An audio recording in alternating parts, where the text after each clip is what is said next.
Welcome to the Personal Finance for PhDs podcast, a higher education in personal finance.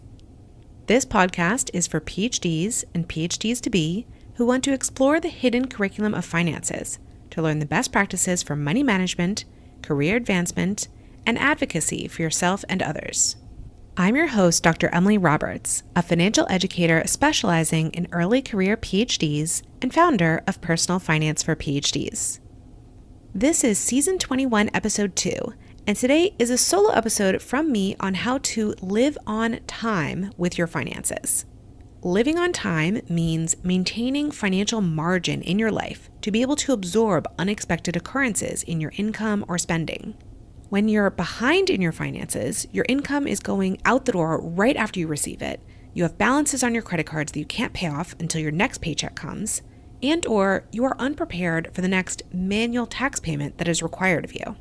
This may be true even if you're not experiencing financial consequences such as interest payments on debt. The good news is that it's very simple, though not necessarily easy, to transition to living on time once you know what it means. I am delighted to announce that I am now offering one-on-one financial coaching. If you are a PhD or PhD-to-be in the US, I would be happy to serve as your financial coach. I can help you prioritize your financial goals, brainstorm and refine ideas for reducing spending, manage your side hustle income, start investing, prepare for tax season, set up a functional budget, evaluate a stipend or salary offer against your expected living expenses, and much more. What I can't do is give you individualized investment or tax advice, but beyond that, it's really open. As of now, this coaching is structured as one-time appointments, so there's no big commitment, and you can book just one session or multiple at whatever interval makes sense to you.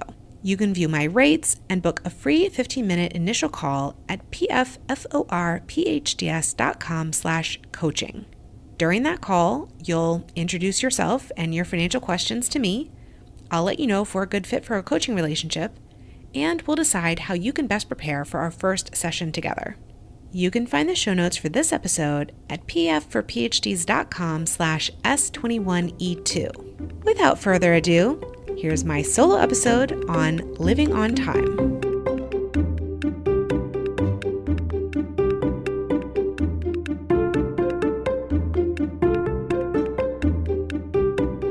Living on time is a concept I touch on in some of my financial education workshops, but I don't always have time to expound and explain it completely, and it can be confusing. I decided to create this episode to go into detail about what I mean by it and how to enact it in your financial life. Also, this isn't a concept that I really see other financial educators cover in depth, so I can't refer you to a book or a similar resource. It's not that mysterious or anything, as you'll see. It's probably more that the educators don't have lower income people front of mind for their teaching. Section 1. What does it mean to live on time financially?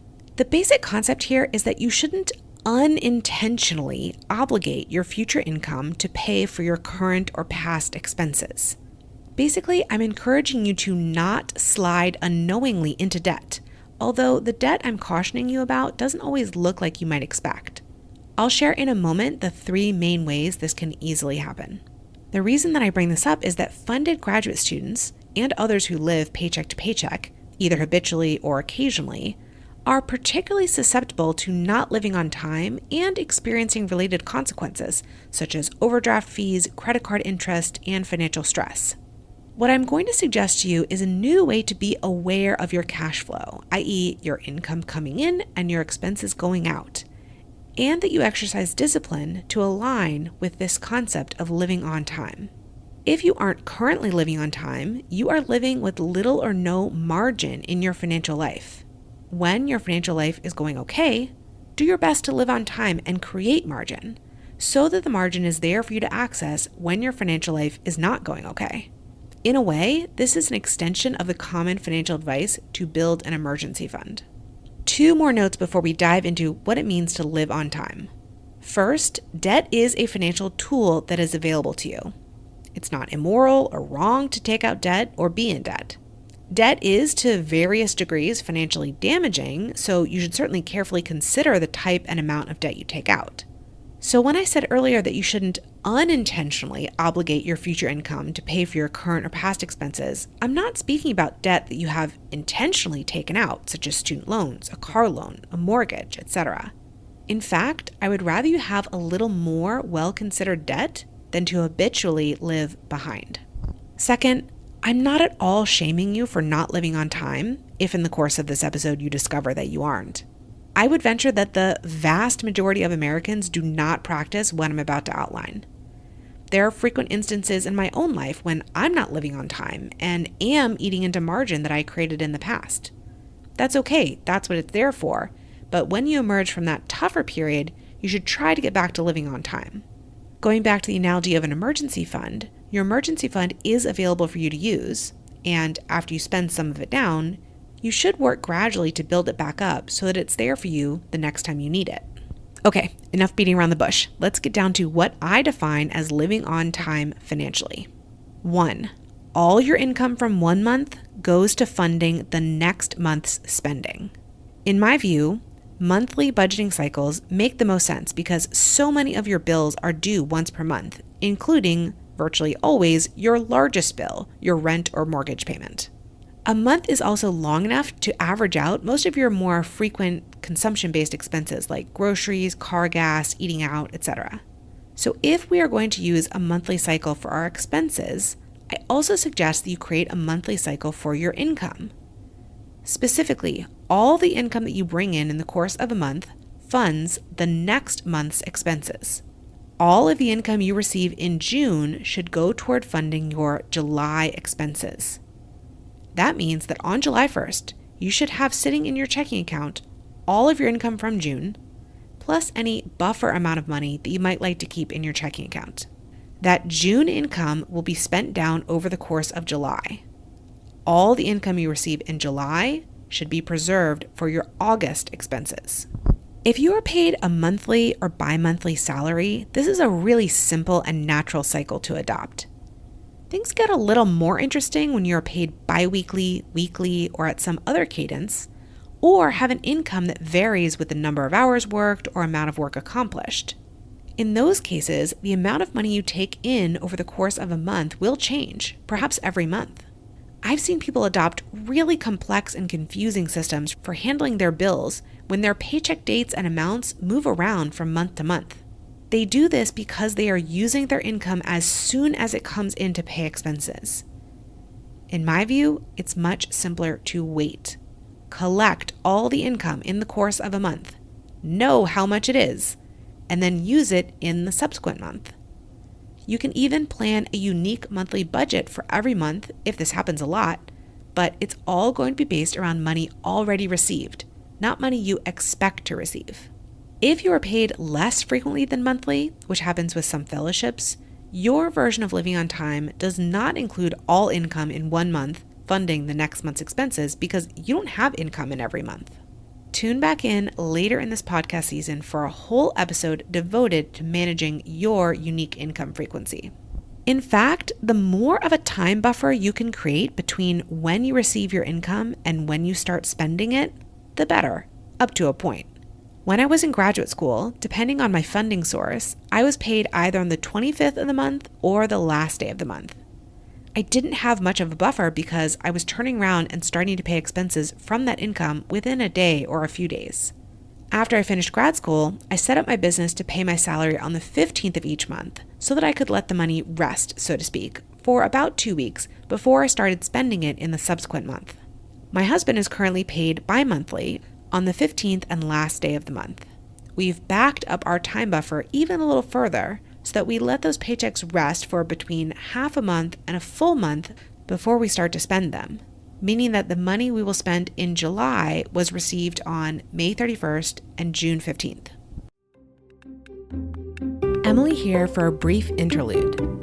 Would you like to learn directly from me on a personal finance topic such as taxes, goal setting, investing, frugality, increasing income, or student loans, each tailored specifically for graduate students and postdocs? I offer seminars and workshops on these topics and more in a variety of formats, and I'm now booking for the 2025-2026 academic year. If you would like to bring my content to your institution, would you please recommend me as a speaker or facilitator to your university, graduate school, graduate student association, medical school, postdoc office, or postdoc association? My workshops are usually slated as professional development or personal wellness. Orientations, postdoc appreciation week, or close to the start of the academic year would be a perfect time for tax education or general personal finance content. Ask the potential host to go to pfforphds.com/financial-education or simply email me at emily@pfforphds.com to start the process. I really appreciate these recommendations, which are the best way for me to start a conversation with a potential host. The paid work I do with universities and institutions enables me to keep producing this podcast and all my other free resources. Thank you in advance if you decide to issue a recommendation. Now back to our interview. 2. Use credit as debit and don't slide into buy now, pay later. We've discussed living on time with respect to your income, and now I want to turn to living on time with respect to your expenses. The biggest danger in this area is the use of debt to delay actually paying for your expenses.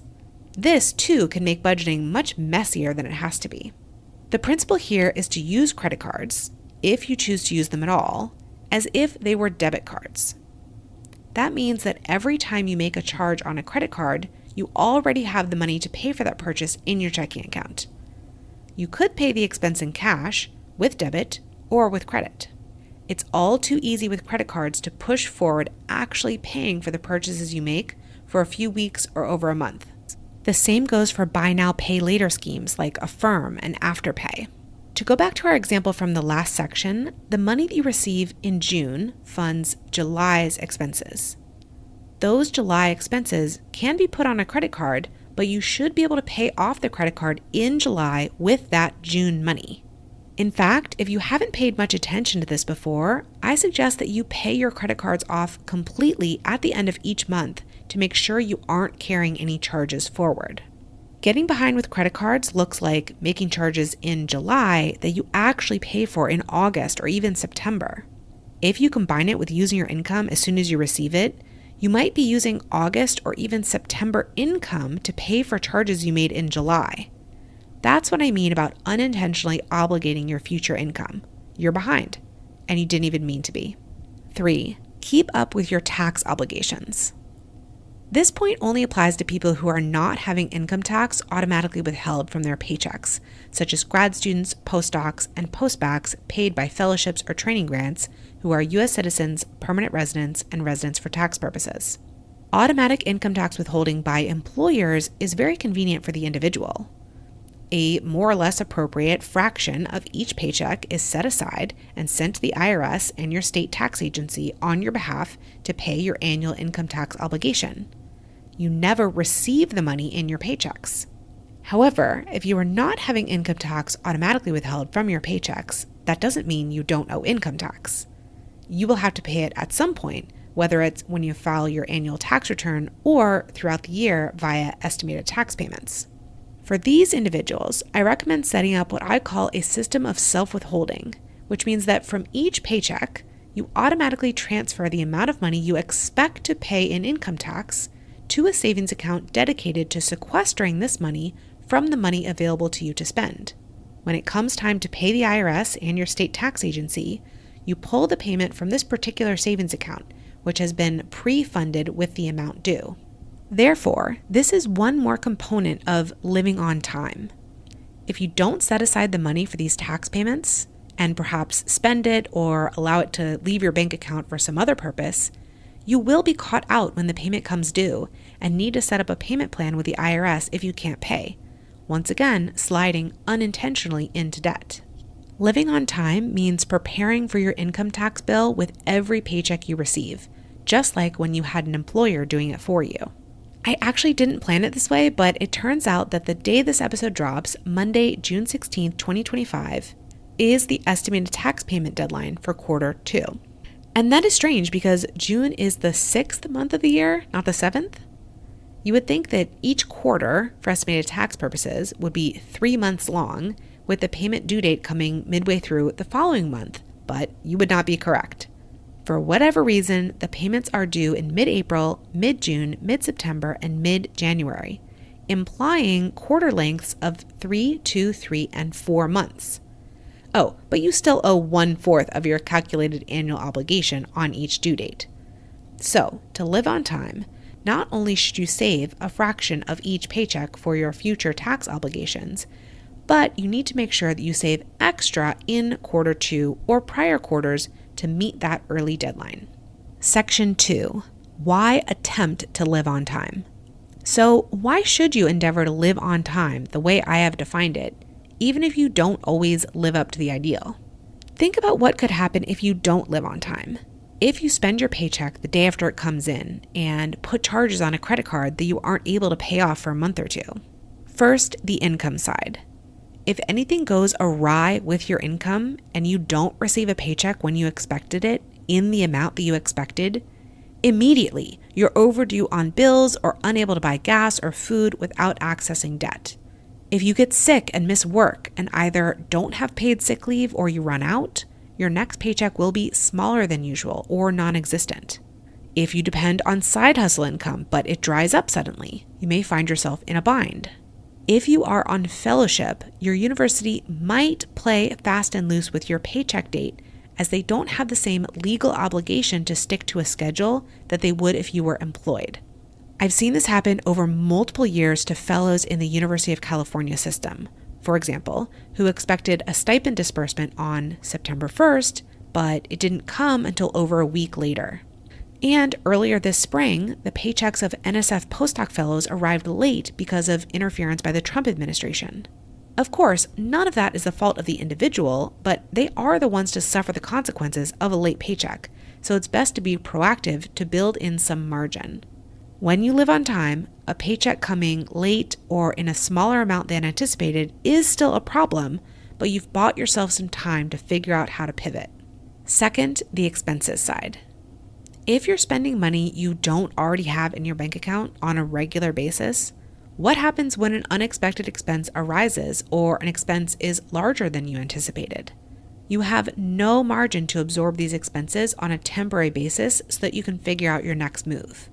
Maybe you'll put the expenses on a credit card, but that tips you into carrying credit card debt instead of managing to pay it off by the due date to avoid interest accruing. If you maintain margin on your credit card through the habit of living on time, breaking that habit once in a while by making a charge you can't pay for immediately gives you a handful of weeks to adjust your spending in other areas so that you can ideally pay it off by the due date. You can see from these examples that it's not a terrible thing to eat into this margin when you need to buy yourself some time. But if you never maintain the margin in the first place, sliding unintentionally into a type of debt, it can't serve its purpose when you hit a speed bump in life. Of course, if you do have an emergency fund, you could access it to handle a small or missed paycheck or an unexpectedly high expense. I just consider the emergency fund to be the backup layer to the margin that's created by living on time. In fact, I think you should get on time with your finances even before starting to build your official separate emergency fund. Section 3. How to start living on time. If you are not currently living on time in the most ideal sense, how do you start moving in that direction? The answer is perhaps disappointingly simple. You have to spend less than you earn, even more so than what you've been doing to this point. The ultimate outcome I want for you is to start each month with zero balance on your credit cards and a checking account balance equal to all of your income from the prior month. You can also add a buffer of $500 or $1,000 if you feel more comfortable with that. And I would recommend that if you are operating off a once per month paycheck that arrives late in the month. As a variation on this, you don't actually need to clear the balance off of your credit cards at the end of each month, as long as you have enough in checking to cover the balances on top of your prior month's income, and you have all the cards on autopay. However, that means your target checking account balance will vary every month. How do you get from where you are to your target checking account balance and zero balance credit cards? You have to save money. I suggest first trying to do so inside your checking account because that is where the money ultimately needs to go. You basically need to see your checking account balance gradually increase month over month until you reach your target. But that process can be difficult to track with money cycling in and out all the time. So alternatively, you can save money in a separate savings account until you reach your goal and then transfer it into your checking account and pay off your credit cards in one fell swoop. I would only recommend this method if you're not accruing interest on credit card debt. After you reach your target checking account balance, all you have to do is maintain the correct balance. Or if you use the margin for one reason or another, restore it as soon as you're able to by, you guessed it, saving money. How do you save money? It's not really the topic of this episode, but your choices are essentially to earn more, spend less, or redirect your existing savings rate. Your mileage will definitely vary on which of those options is most accessible. If you are currently saving money for a different goal, I would suggest pausing progress on that goal until you're living on time. The exception would be if your goal is to repay high interest rate debt, in which case that can take precedence. Whatever goal you're working toward would get disrupted anyway if you had a loss of income or an unexpected expense. If this is a goal that can be accomplished in the short term, the most immediate way to increase your savings rate is likely to spend less. So try some temporary fasts from discretionary spending such as eating out, alcohol, and entertainment, and reevaluate your small fixed expenses like subscriptions. If this is a longer term goal, you can try to increase your income through side hustling, if that's permissible, by winning a fellowship or grant or negotiating. I also recommend reevaluating your large fixed expenses such as housing and transportation, and creating new habits to reduce your grocery spending. In closing, I want to emphasize that living on time is an ideal, and you shouldn't expect yourself to live up to it 100% of the time.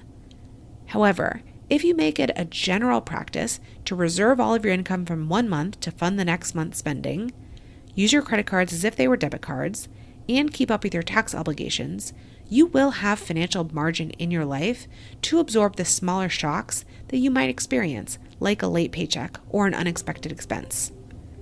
You just have to save money so that your checking account balance grows to your target level at the start of each month.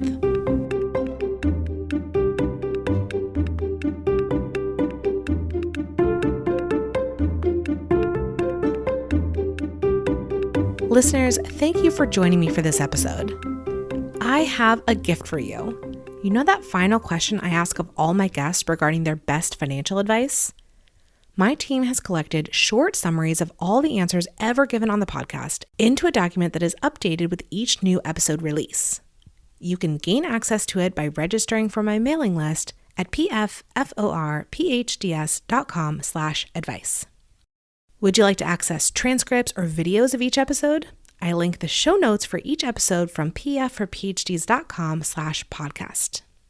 See you in the next episode, and remember, you don't have to have a PhD to succeed with personal finance, but it helps.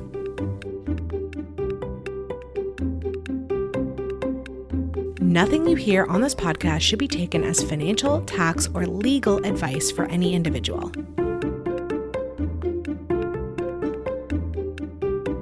The music is Stages of Awakening by Poddington Bear from the Free Music Archive and is shared under CC by NC.